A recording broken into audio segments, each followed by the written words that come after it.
Kkooti eyiganga esindise yaliko kansala w'eggombolola ya Ivukura mu disitulikiti y'e Namutumba nga ye David Wako ku alimanda mu kkomera eyiganga okutuusa ng'ennaku z'omwezi 16 omwezi guno ng'ono yakwatibwa ab'akakiiko akalwanyisa obuli bw'enguzi okuva mu maka g'obwa pulezidenti aka Anti-Corruption Unit ku by'okubalemesa okulondoola entambuza y'enteekateeka ya Parish Development Model. Kigambibwa nti ono era yayagala okutta omubaka w'essaza lya Busiki nga ye Paul Akamba eyakwatibwa ku by'obuli bw'enguzi era n'alaalika nga bw'agenda okukulemberamu okwekalakaasa mu ggwanga ng'okubadde kuyindira mu ggwanga lya Kenya.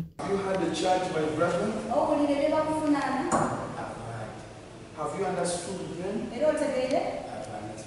Is it true or not true? Waka asimbiddwa mu maaso g'omulamuzi w'eddaala erisooka Yunus Ndiwalana n'amusomera omusango gw'okweyisa ng'ekitagasa mu bantu ekimanyiddwa nga public nuisance ng'omusango guno yaguzza ng'ennaku z'omwezi 28 omwezi oguwedde ku kyalo Bulange mu disitulikiti ey'e Namutumba.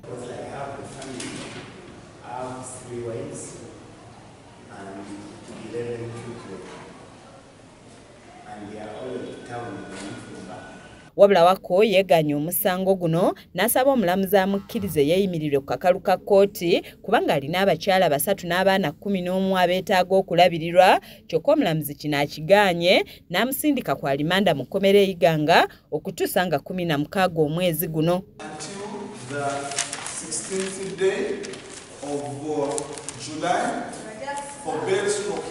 Omuwaabi wa gavumenti Kim Timothy agamba nti bamaze dda okunoonyereza ku musango guno era nga beetegefu okuleeta obujulizi bwonna.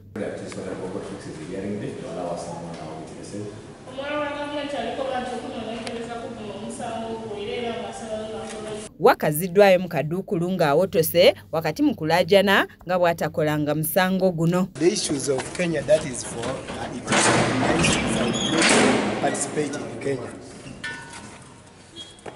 Frank Muganza yakusakidde eggulire lino ku Lwakes TV agaleero.